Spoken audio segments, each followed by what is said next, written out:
নমস্কার, আপনারা দেখছেন আমার ছোট্ট YouTube channel voice of Anirban. সঙ্গে আমি আপনাদের আপনজন অনির্বাণ চৌধুরী। প্রতিদিন সকালের মতন আজকেও সকালে আর একটা ভিডিও নিয়ে চলে এলাম, যার বিষয়বস্তু আপনারা থাম্বনেইলে দেখতে পাচ্ছেন। হ্যাঁ, আমার সঙ্গে যে পুলিশি অসভ্যতা গতকাল হয়েছে সেটা আমি অবশ্যই আপনাদের কাছে বলবো। শুধু বলবো তাই নয়, আমি প্রাথমিক পদক্ষেপ কী গ্রহণ করেছি সেটাও জানাবো এবং আপনাদের কাছ থেকে পরবর্তী পদক্ষেপের ব্যাপারে আমি একটু পরামর্শ চাইব। আপনারা নিশ্চয়ই ভিডিওটা শুনে মতামতের যে বক্স কমেন্ট সেকশানে আপনাদের মতামত জানাবেন এবং আমাকে একটু সাজেস্ট করবেন আমার কি করা উচিত। এখন দেখুন, আমি এটা বলার আগে, আমার ঘটনাটা বলার আগে একটা ছোট করে শুধু এক কথা বলে দিই। সেটা হচ্ছে প্রশান্ত বর্মন, ওই দুর্বৃত্ত সাসপেন্ডেড ইনটক্সিকেটেড অবস্থায়, যিনি গাড়ি চালাতে গিয়ে একটি পথচারীকে ধাক্কা মেরে তাকে আহত করে বেরিয়ে যাচ্ছিলেন। শাকিল আহমেদ বলে এক ব্যক্তি, তাকে কুর্নিশ জানায় যে তিনি ওই পথ আটকে, তার স্কুটি দিয়ে পথ আটকে পুলিশকে ডেকে পুলিশের হাতে তুলে দেন এবং আজ গতকাল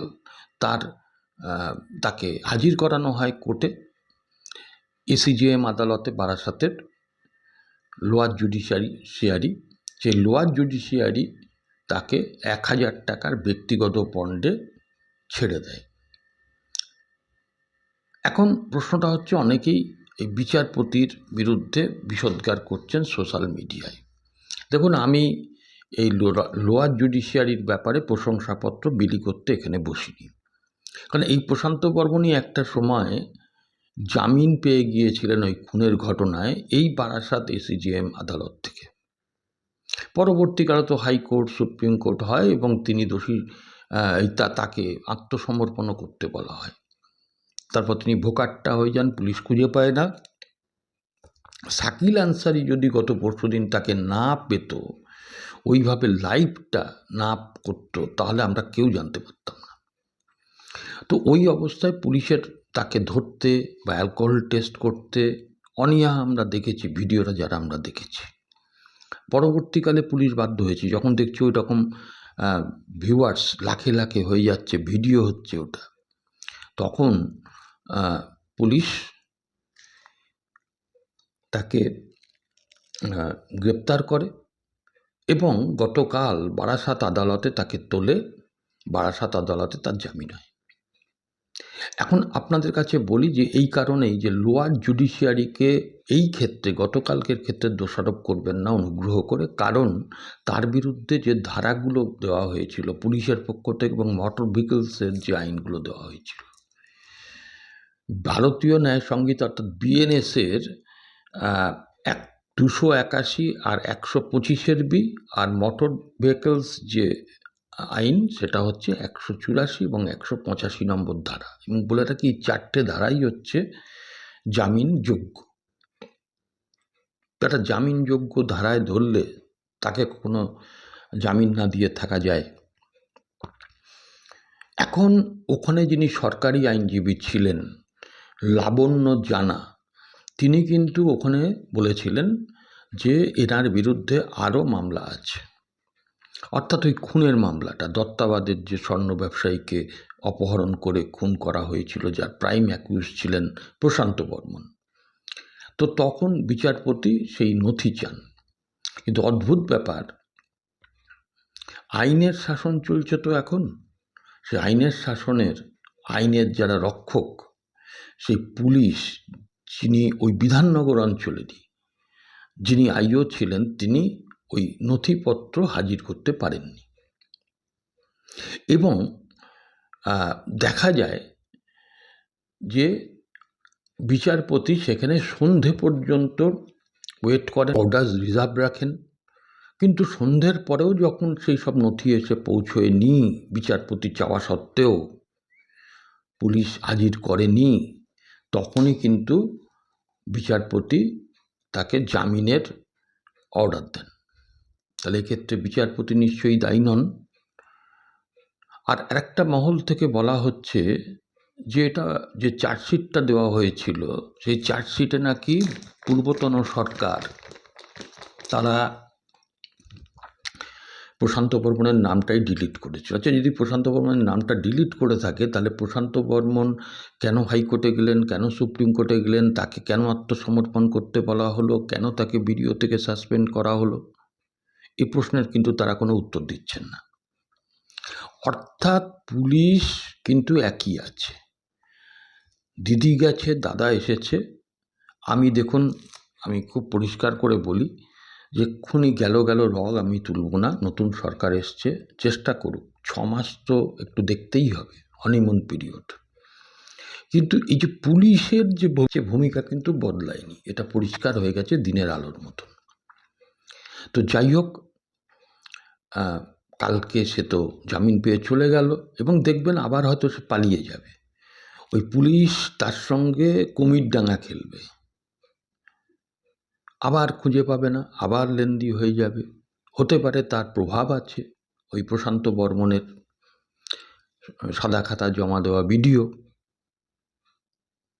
তিনি ছাড় পেয়ে গেলেন, তিনি যদি পালিয়ে যান, অথবা ওই শাকিল আহমেদ যিনি ভিডিও করেছিলেন, লাইভ করেছিলেন, পুলিশ ডেকে এনেছিলেন, পুলিশের হাতে তুলে দিয়েছিলেন, তার ওপর যদি কোনো ঘটনা ঘটে, আমি তো দায়ী করব পুলিশকে, প্রশাসনকে।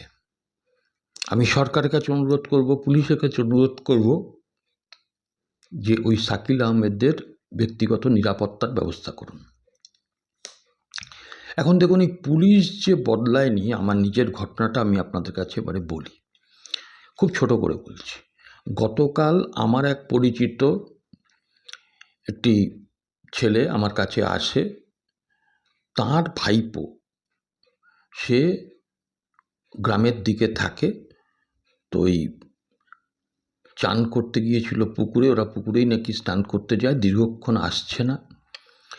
তারপরে আত্মীয় স্বজনরা যখন পুকুর পাড়ে গিয়ে দেখে যে সে ওই জলের মধ্যে ডুবে পড়ে রয়েছে এবং তাকে তোলা হয়, মারা গেছে।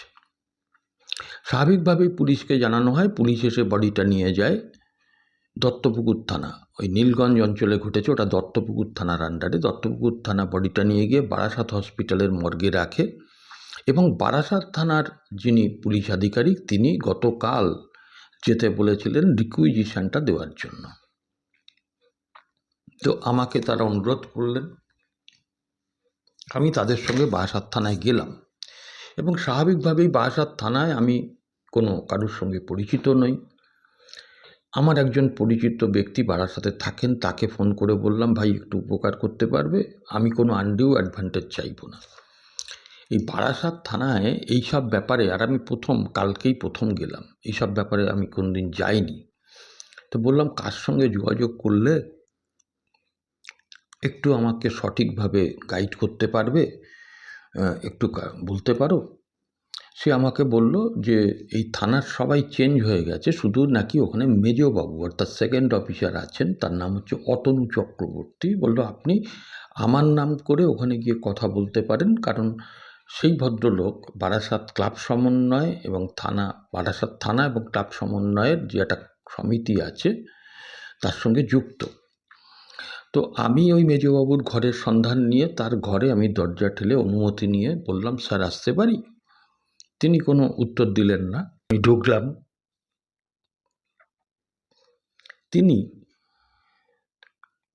আমি সামনে দাঁড়াতেই তিনি ভুরু কুঁচকে তাকিয়ে আছেন আমার দিকে। জানি না আমি কী অপরাধ করেছি। এইবারে আমি যখন একটি কথা বলেছি, ওই ভদ্রলোক যিনি আমাকে পাঠিয়েছিলেন তার নাম বলেছি যে উনি আপনার সঙ্গে আমাকে একটু কথা বলতে বলেছেন। সঙ্গে সঙ্গে তেলে বেগুনে জ্বলে উঠলেন, উঠে আমাকে একরকম তাড়িয়ে দেওয়ার মতন অবস্থা। আমি বললাম, স্যার আমি আপনার সঙ্গে দুটো কথা বলতে চাই, এটা খুব আর্জেন্ট প্রয়োজনে এসেছি। উনি বললেন, যেরকম আপনি পৃথিবীর কোন প্রান্ত থেকে এসেছেন, দ্যাট ভেরি ল্যাঙ্গুয়েজ। এবার ওনার যে অঙ্গভঙ্গি সে বলা বাহুল্য। আমি ওনার সঙ্গে কোনো বিতর্কে না জড়িয়ে, আমি অসম্মানিত হওয়ার পরেও আমি হাত জোর করে ওনার কাছে ক্ষমা চেয়ে বললাম, স্যার আমারই অপরাধ, আপনি ক্ষমা করবেন, আমি যাচ্ছি। আমি চলে আসলাম খোঁজ নিয়ে, যারা এই কাজটা করেন, আমাকে একটু ঘুরতে হলো। তো সেই ভদ্রলোক থানারই স্টাফ, তিনি কিন্তু এই কাজটা আমাকে করে দিলেন। এখন বিষয়টা হচ্ছে আমি খুব অসম্মানিত হয়েছি। আমার জীবনে আমি এইভাবে কোনোদিন অসম্মানিত হইনি। আমি ওনার আমার ব্যক্তিগত কোনো পরিচয় আমি দিইনি।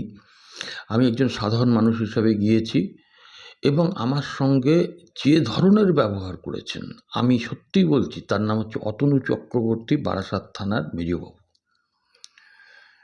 এবং তারপরে আমি বাধ্য হয়ে কষ্টে, যন্ত্রণায়, জ্বালায়, অপমানে আমি একটি দরখাস্ত লিখি ওই থানাতেই বসে, এসপিকে অ্যাড্রেস করে, বারাসাত পুলিশ ডিস্ট্রিক্ট।